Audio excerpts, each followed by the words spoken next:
to another class of communicative English. In today's class, we are going to discuss about executive summary.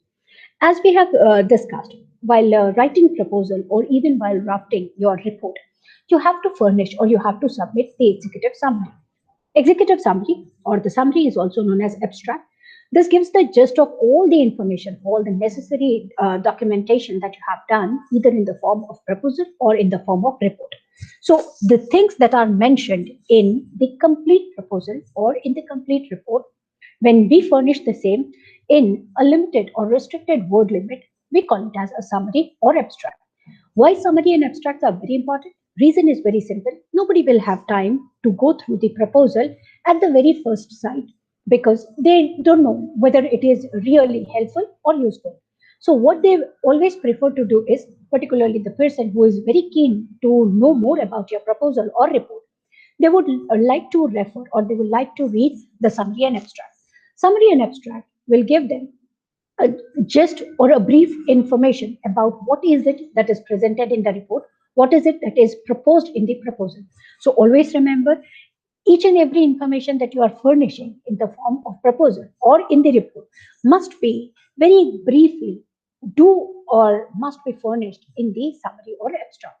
So when we talk about the summary or abstract, what are the common things that you will see or that you're going to include while drafting the summary or abstract?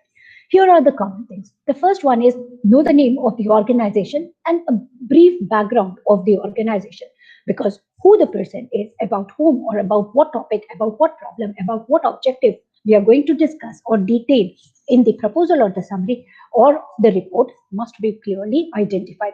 Know the vision and mission. Unless and until you don't know the vision and mission of the organization, you cannot justify whether you are on the right track or off track. So instead of going on or getting derailed, it's always advised to know about the mission and vision of the organization and sync your mission and vision with the mission and vision of the company or the organization so that you can work in unanimity and you can understand the significance of your proposal or report.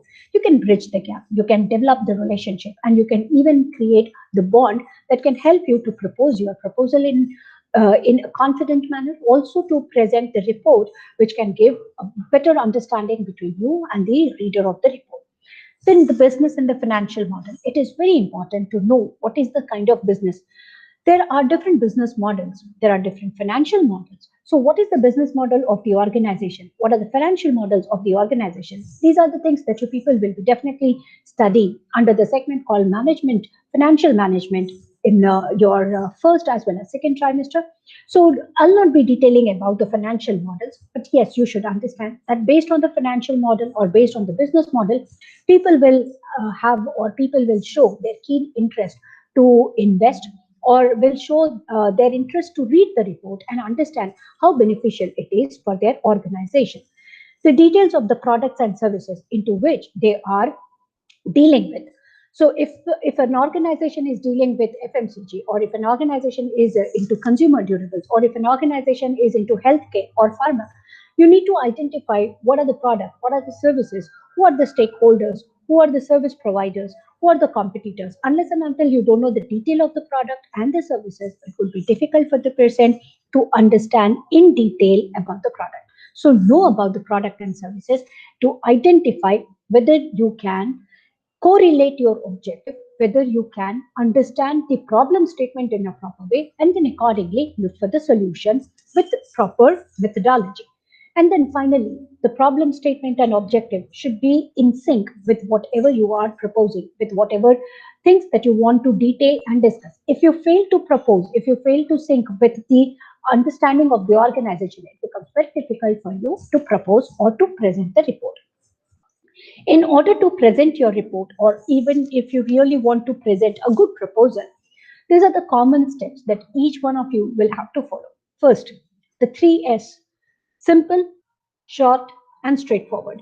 Keep it as simple as you can, keep it as short as you can, keep it as clear as you can, so that the person, after going through the proposal or after reading the report, can understand exactly what is it that you want to convey.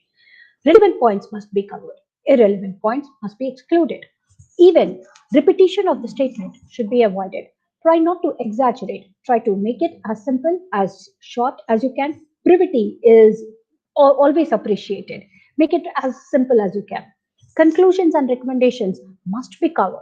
If you do not conclude your given research or report or proposal, if you do not conclude by sharing your recommendation, your opinion, or even certain viewpoints of the other, nobody would like to know, or nobody would like show up their interest in the proposal or even the report. So it is always advised that do include the conclusion part very clearly. Do add the recommendations wherever necessary. The paragraphs that you are presenting must be in sync. It must have the logicality between one paragraph to the other. The paraphrasing should be right way. If the paragraphs are not logically arranged, people will not understand what is it that you want to convey. So therefore, always arrange the information in logical order so that people can go through it, people can understand it, and they can come to the right conclusion after going through either your proposal or the report. Finally, the art of precise writing, as this was told again and again, repetition of the same sentence should be avoided or eliminated. Exaggeration of the statement should be unnecessarily avoided. Too many points or too many examples, again, this can again create dilemma in the state in the mind of the reader. So therefore, avoid giving too much of explanation. Exaggeration is again not necessary, so therefore you have to avoid it. Try to rouse the interest in the mind of the reader so that they can act according to your expectation, even if it is related to proposal or related to the report that you are furnishing. Convey the right message and the right information so that the person can understand the significance of the main document. They can have the true sense of the proposal, or they can understand the reason behind drafting the report.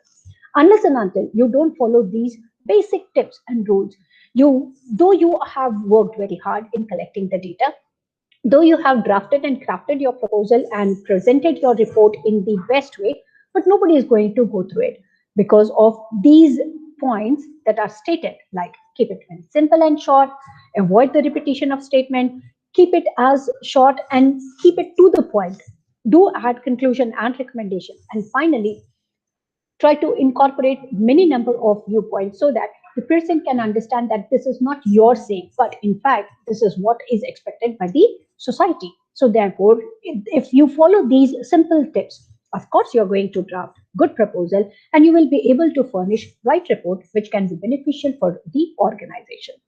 So with this, we have concluded the chapter based on report writing. I hope everybody could understand how to propose your proposal and how to write the report, the importance of writing report, the importance of writing proposal. And in near future, if you are asked to write a proposal or if you are asked to write a report, you will be definitely using these tips and you will be able to furnish in your proposal or report in a better way. With this hope, I conclude today's class. Thank you very much for attending today's session. Take care of yourself and have a fantastic day ahead.